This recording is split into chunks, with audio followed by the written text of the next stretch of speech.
This conference will now be recorded. Good morning, everyone. It's a beautiful, nice, cool Tuesday morning here in beautiful Nacogdoches County, and we are really glad to have all of you folks joining us today for our bi-weekly Nacogdoches Chamber Stakeholder Conference call. I want to thank all of you folks for joining us today.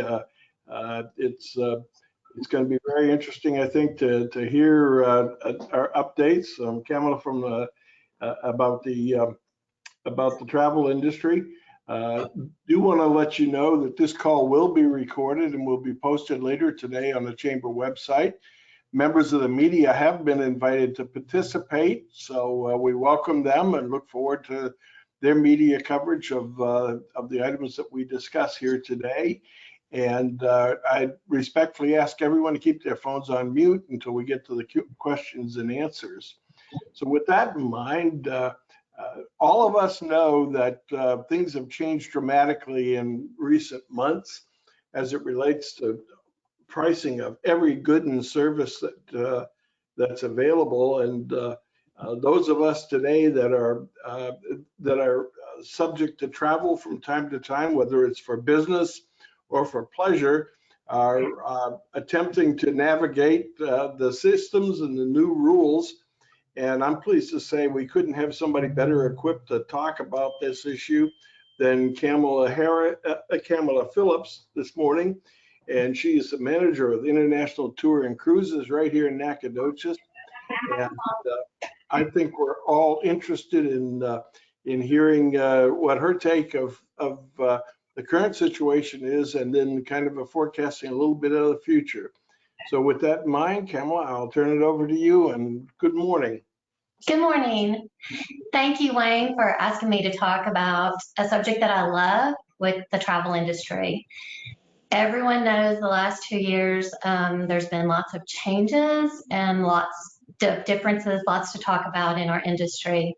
Even since Wayne asked me last week to talk, the travel industry has considerably changed just in the last week. In March of 2019, travel was booming, some of our best year ever. And then overnight, March of 2020, I can almost remember sitting in my office knowing exactly what I was doing at the time it happened. All the flights were grounded, cruise ships stopped sailing, countries shut down, and we all decided to stay home. No one had any idea how long or how bad the COVID pandemic was going to be, or how it would affect our daily lives, and in my job, how it would affect travel as we knew it. In April of this year, the removal of the mask mandate happened, which was a huge sigh of relief. And then just Sunday, the CDC lifted the COVID testing requirement for passengers arriving in the US. Both these steps are huge for the travel industry to recover. It makes my job 100 times easier. Lots of time was wasted in trying to just decipher all the rules and regulations of each country, each supplier. It wasn't just about how you viewed what your restrictions were. In the last 2 years, people have been very reluctant to travel due to the restrictions. I mean, like, who wants to sit on a plane for 8 to 12 hours with a mask? The possibilities of being stranded in a foreign country, which we have had.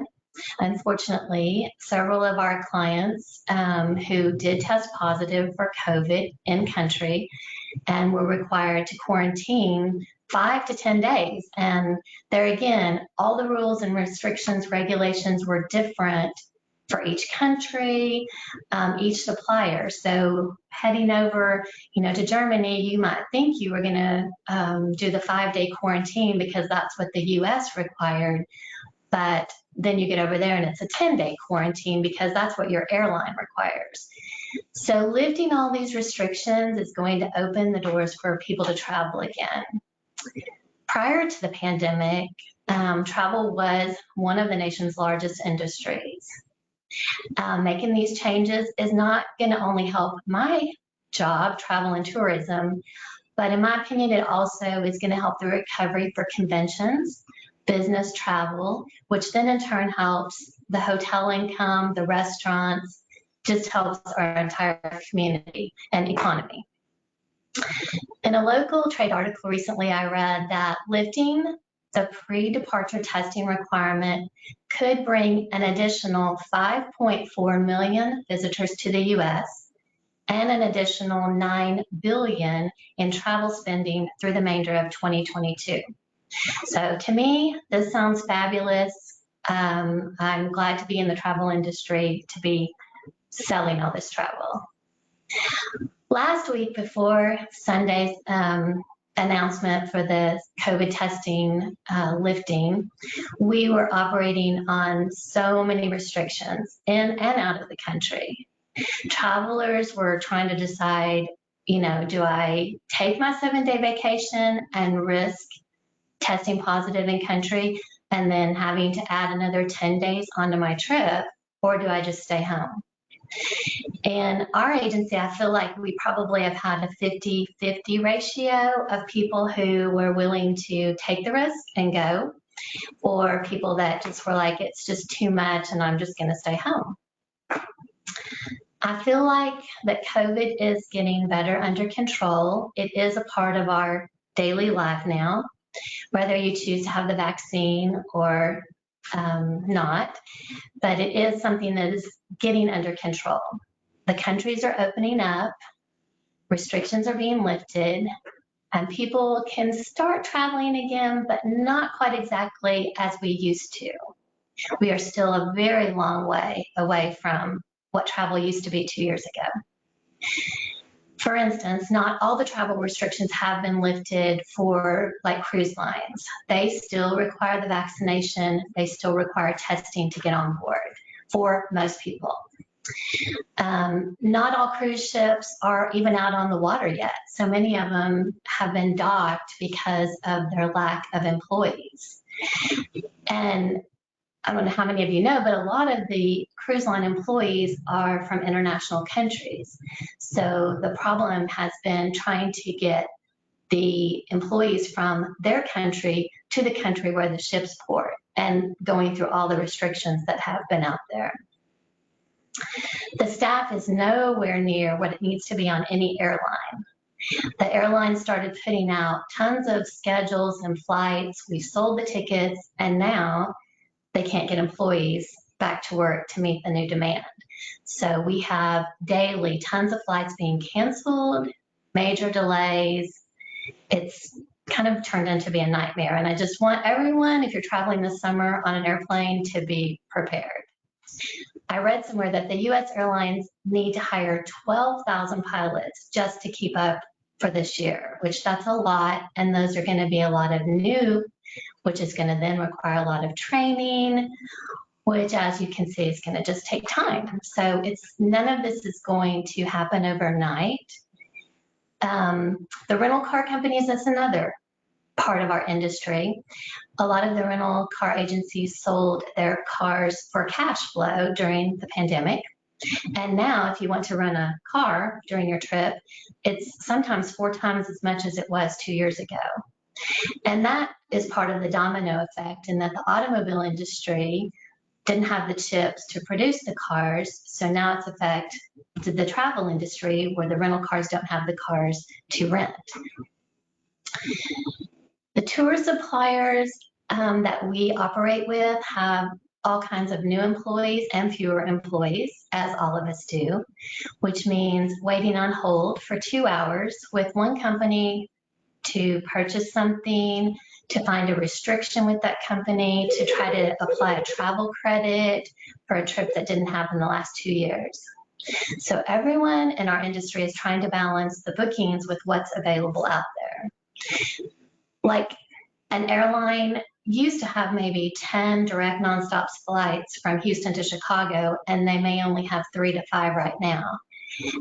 Because, again, of the staffing issues. So even though the demand is high, there are fewer options out there. I feel like until the supply chain catches up with employees back to work at the hotels, the tour companies. Airplanes are in the sky with normal schedules.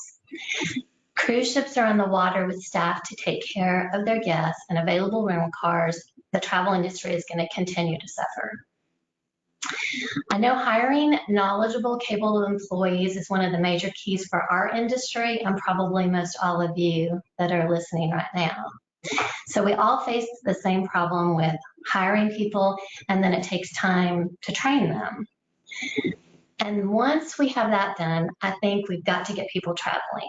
We've got to get people on the cruise ships, book your business meeting, and add some personal vacation days. That's something that we've found that people are thinking about doing.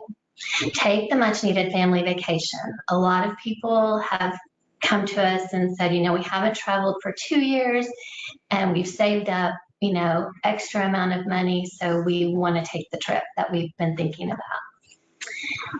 We've got to get people on the planes and the seats in the air. And if that means more comfortable for you to wear a mask, you know, masks are optional on airplanes. And, you know, I think some people that makes them feel more comfortable. So that's by all means, try to fly and do what you feel comfortable with. Rent the car, book the hotel, and take the tour that you've always dreamed of. This is what travel, in my opinion, needs to survive. We all know that gas prices are high and we're all adjusting. We're still driving our cars, so in my opinion, travel is the same. We all have made the choice. The prices are higher and people are still traveling. So if you can go modify your dates, go at a cheaper time of travel, stay for 3 or 4 nights instead of 7, if that's what works for you to make it affordable, because there are affordable trips out there. In my opinion, today's motto needs to be pack your patience. I'm sure y'all have seen on our sign, if you live here in Nacogdoches, that we have it on our sign. And we've had it there for a long time just because I feel like it's very important. Travel is not easy right now, it's complicated, and you need to be prepared. Be prepared for the unexpected. I heard somebody the other day say, you need to have a backup plan for your backup plan.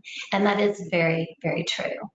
Some of the things that I like to suggest is like travel the day before your event, or allow that 2 extra hour connection time. Don't, you know, I know we all hate sitting in an airport, but I would rather be at my destination on the right day and not miss the cruise ship or miss the wedding event than spend 2 days in an airport.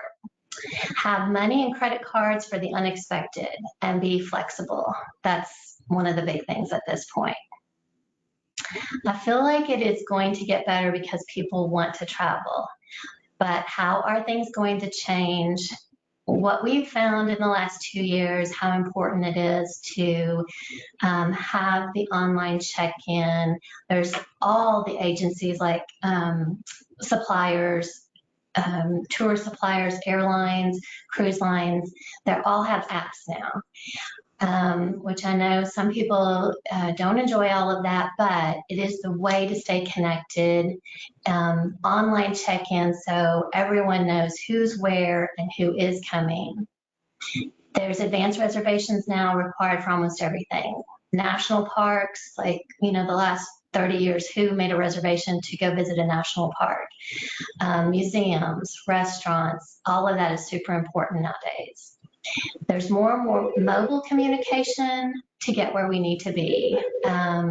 We've learned a lot from all of this in the last 2 years, and how important it is to book your travel with reliable, dependable sources, be it the cruise line, the airlines, or the supplier, the agencies. Relationships, I've discovered, are the key during the travel crisis, be it relationships with our industry or just in the Nacogdoches community has been a great assistance for us. Hopefully very soon our economy will stabilize and travel will return to a more reliable process. But it is going to take time, as I'm sure with all of your businesses, time does help a lot. We have to be patient with the process, which sometimes is not my strong suit, but we've all never faced a global challenge of this magnitude. I think it says a lot that we're all still here, working every day and listening in on these calls that are extremely helpful. Travel is a journey and a destination that most everyone enjoys and wants more of. So I hope that everyone gets to travel this year. Thank you for having me today. Well, thank you, Camala. I appreciate that. I do have a couple of questions, if you don't mind. And I Sure. suspect maybe our audience does as well. Camala, what is all of this churn doing to the pricing? Is there an area today that you have an advantage in pricing, or some areas to avoid? My opinion all the time is travel is like the stock market. Some days it's great, the next days it's not. There have been, of course, in the last year, tons of really, really great deals because people were so reluctant to travel. I do feel like in the next month, things are going to get quite a bit higher just because of the supply and demand that's not out there. The airlines, are, cruise lines, all of them are trying to make up for 2 years of lost income. And the other thing is, what impact has this had on theme parks? Are they becoming more price conscious on their end?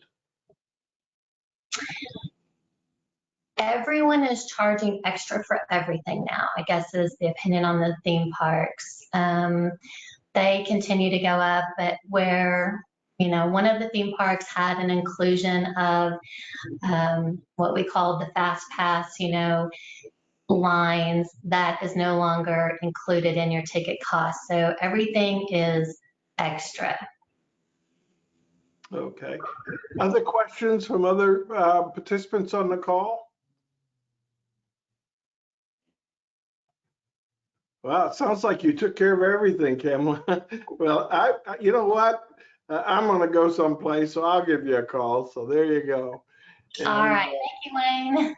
We certainly appreciate, and you're welcome to obviously stay on the call and hear the updates from our other colleagues on the call. Thank you very much, Camala, for taking the time to join us today and bring us up to date on the world of travel. That was a very thorough and impressive overview. Thank you. I'm pleased to welcome the Director of Visit Nacogdoches, my colleague in crime, Sherry Cheney Morgan. Good morning. Good morning, Wayne. I tell you, we are just, the dust has settled, the blueberry dust has settled, and we are getting back on track for the rest of what Joanna Temple here in our office calls our longest weekend, which is summer. So things are going great here. I will say, in our part of the tourism industry, we're known as a DMO, a destination marketing organization. And so our job is to market Nacogdoches as a whole to visitors, to business industry, retirees, anybody that wants to come in. And we had a really strong first quarter in October. But since January, when we look at our hotel occupancy reports, we have been at a deficit. But we have to remember that those numbers compare from this same time last year. And we were so blessed and so fortunate to rebound and recover so rapidly and so robustly last year that our numbers are still trying to find their level. So, if you were to go try and book a room, you probably wouldn't be able to. And so you think that would reflect in these reports. But I would say next year we'll probably be able to have those actual versus estimated align in a more reliable fashion for us.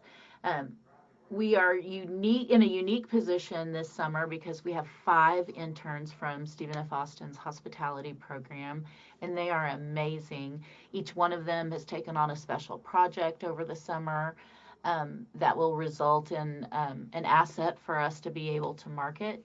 But it also allows us to have sort of fresh eyes on what it is that we do. And one of those things that has shocked and amazed them is the number of international travelers we see through our doors here at the Charles Bright Visitor Center. What's our primary draw is a drive market, about a 2-hour drive market.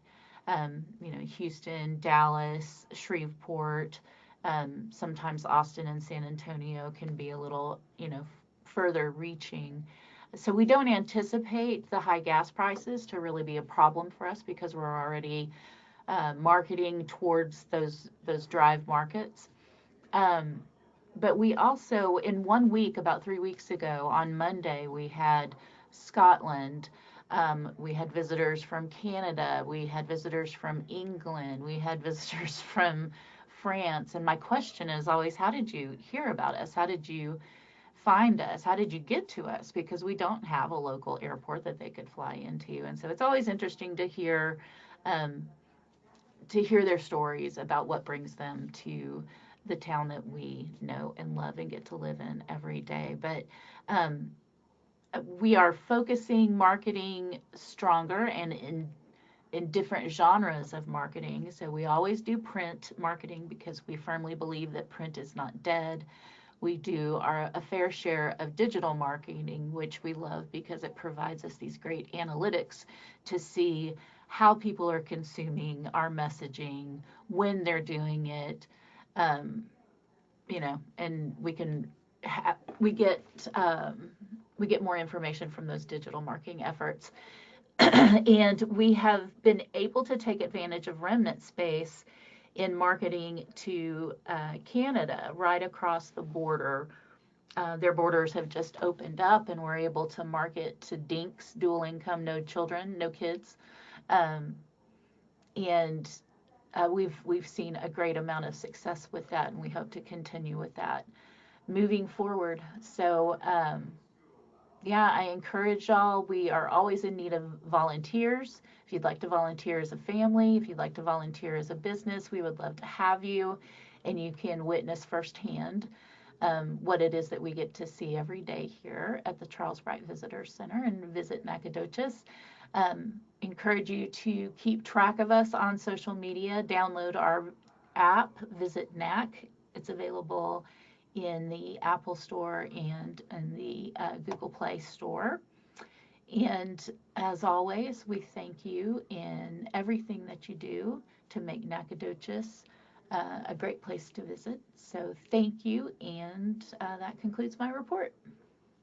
Thank you, Sherry. And I want to take a moment and thank you and that incredible staff of yours for all your assistance during, before and during the Blueberry Festival. The role you folks play is critical to the success. And I hope you folks understand how much we appreciate it. It's a great partnership, and I personally enjoy working with you so much. So there you go. The feeling is. Thank you. And we'll have that margarita together soon, I'm sure. So I'm pleased to welcome representing the Nacogdoches Independent School District, our friend Aaron Wyndham. Good morning, Aaron. Hey, good morning. I guess I could turn my camera on. I mean, okay. I've been out of it for a while, but I'm back. First of all, we wanted to thank everybody for coming out to the Emmeline Carpenter ribbon cutting. That was fabulous. We had such a great turnout. The community was so excited to see the building that they said yes to, and an incredible facility. We are already gearing up for back to school over here, getting things ready for convocation. And, we just closed the door on last year and running right into the next one really excited about the changes. The new Mike Moses will be opening up for elementary, and work is happening right now on the Fredonia Elementary School to become the new pre-K center for the following year. So pre-K will be at Nettie Marshall this next year. So we're just walking through the changes of the new middle school opening up. Well, it's the same middle school, McMichael, but what's new is everybody's all together on one campus again, like it used to be in the old days. That's what's going on in our neck of the woods. And sure was great to be with the chamber at our ribbon cutting. We can't thank y'all enough. Thank you, Aaron. And that new school, for those of you that haven't had the privilege of seeing it, is spectacular. Superintendent Trujillo and all involved in that should be really proud of it. That's an incredible facility. And what particularly impressed me about it, Aaron, was the detail that they took to make sure that that building and those students and faculty are secure during the course of the day. It's state of the art, and Nacogdoches should be proud. So, well, I do see that Anita Scott has posted that she's having some technical difficulties. Anita, have you been able to work those out as yet? If not, you can see her in the chat room. And while we're waiting for Anita, Sherry, are you still with us? Yes, I am. Scott Waller has asked if we have any preliminary information on occupancy this past weekend. No, we haven't had a chance, but I hope by the end of this week to have our interns call around to our different hoteliers and get those numbers. It's really hard to get information from them and to track them down, but that's our goal this week is to track that down so that we can capture the information while it's fresh. Well, I think we're going to all be anxious to see what that looks like. That's great. So thank you. I'll be sure and share it as soon as we get it. Anita, have you been able to remedy that yet? Oh, can you hear me? I can. Okay, cool. Okay, well, I'm using my phone to connect with you guys, so bear with me. I don't have any screens here for me, but so if you're ready, I can go ahead and give you an update on what we got going on here at the Expo Center. Go right ahead. Perfect. Thank y'all. And thank y'all for your patience. So June the 18th, we have the East Texas Sportsman's Club is hosting the Rods, Reels, Racks, and Tracks. This is a fundraising banquet for their chapter. On June the 24th through the 26th is the GNS Gun Show. June the 25th, which is Saturday, is the Piney Woods Fair livestock validation. This is for the, of course, for the Piney Woods Fair. It's the market lamb, goat, and barrow validation, and that's going to be happening under Barn 3 from 6 a.m. to 9 a.m. on Saturday morning. July the 6th through the 9th is the SFA Twirler Jacks Camp. That's for pre-K to 12th grade, and Miss Candace Curbo is the coordinator for that event. July the 14th is Badges, Bags, and Bingo. July the 16th, we have a first annual Tie and Heels Adult Prom. That's hosted by Mr. Damian James. He is a former professional basketball player who also just happened to graduate from NHS. And he's very excited about that. He said that, he played ball all, growing up and stuff, and he didn't ever have time to get to go to prom, and that he was just wanting to have an adult prom, and he was excited about it. And so we're excited to have him. He said he's going to have a lot of big names here at the Expo Center, and some of them will be flying in on their personal jets and stuff. So we're excited about this event. And so July the 22nd through the 24th is the military show. It's an Old Stone Fort military vendor show. And again, that's a new event for us as well. And if you'll go to our website at nacexpo.net, we have all of the information about that on our calendar. We also listed on our Facebook page, the Nacogdoches County Exposition and Civic Center. So, and of course, give us a call if you have any questions. 564-0849. We'd be glad to share all of our information with you. That's all I have for now, Wayne. Well, thank you very much. And, a lot going on. Nacogdoches doesn't sleep. So there you go. So we appreciate that. I also want to say that I'm pleased to have Kenny Rena with us today from Burke. Burke is our sponsor of the conference call, and we very much appreciate that. Kenny, anything to report from you folks? Well, I would like to share, we do have a conference that we're in the middle of planning. It's June 29th. It is in Lufkin at the Pittsburgh Garrison Civic Center. It's for those in the mental health profession, but also anybody that, everybody kind of deals with mental health in their world if you work with people. But our conference is called Ignite the Fire. And we actually have a keynote that's speaking, Kevin Krashnik, I think is his name, and it's Power of Positivity. So kind of our focus is kind of, get rid of that burnout that we've been having and light a fire within our, kind of give us that inspiration to do our jobs as mental health professionals, as nurses. We have CEs for nurses, social workers, counselors, LMFTs, all kinds of folks. So check it out at myburke.org. But it's called Mission Possible. And we're excited about that. So we used to have it at SFA, but we have moved it to Lufkin just to see how it does at the Civic Center. It's our 25th anniversary of this conference. Well, that's great. Any questions of Kenny? Again, another active report. Appreciate that very much. So, Gary Lee, anything going on with Nacogdoches Area United Way? I'll give it my best shot. Hi, you all. I just got in thinking that you all were going to be on next week. So here you go, Mr. Confused. We've got Day of Caring is coming up. Caroline would be reporting on that, but she is happily at jury duty today. I know the teams are strong, the projects are strong, and they're matched. That will be this Friday. Some of y'all might be serving on these teams. What Day of Caring is designed to do is our time to kind of give back to the community, and we mobilize all companies, big and small. First Convenience Bank is doing this for about the second time. Eaton Corporation, Bill Dietrich is the lead. I don't know if he's on the call or not. Wish he was. Emily is, though. She may know a little bit about it.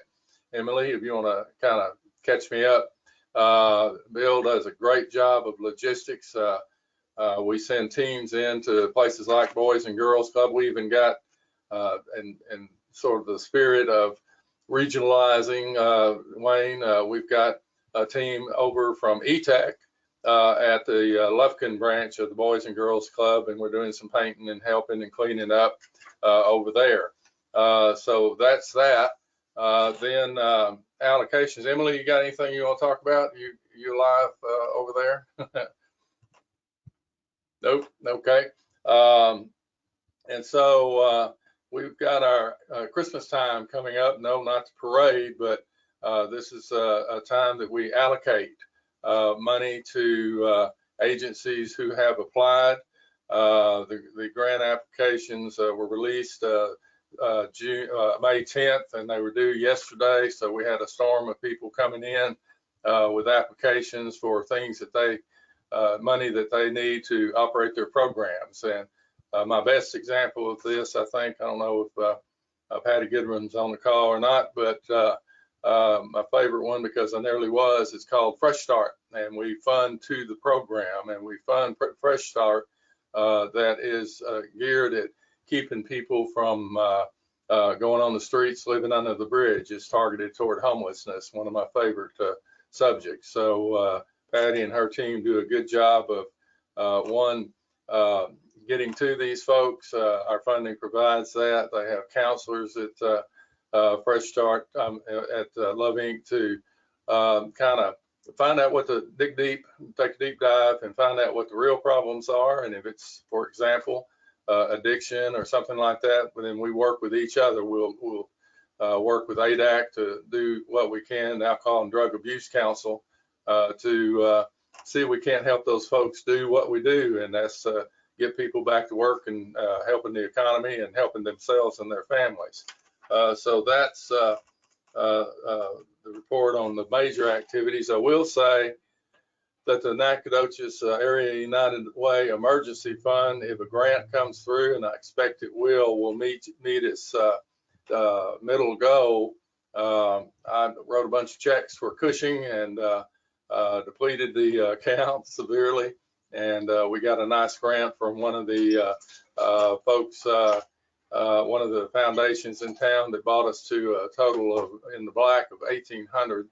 And if we're lucky, then the grant that's coming in will be $25,000. So that'll be $26,800, which gets us across the midway point of where we want to be.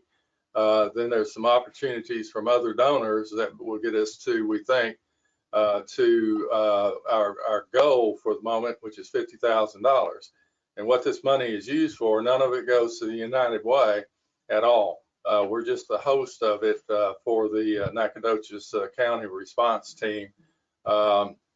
And when Judge Sal pulls the trigger and says, we've got an emergency, that fund goes into effect, and they pretty much guide us with the approval of our executive team and board ultimately of what we can do to help fund an agency if they're running out of money on a hurricane day, or if people are running out of money on a tornado day, we can fund folks directly. So those are the three things that come to mind. I think Caroline Garner just walked in the door, and she could come in here possibly and update you a little better about day of caring, and then we'll get off. Caroline? I'm going to relinquish my executive seat to the other real executive here. Jump in, girl. Okay. Okay. Hi. Where's the camera? There it is. Hello, everybody. I was just on jury duty, just released because our Judge Jefferson Davis manages a very efficient courtroom, and maybe the jury and him combined to intimidate the client. I don't know, but the hurt fled out, and so I didn't expect to be here, but I'm delighted to be here just in time. Thank you, Anita, for the applause there.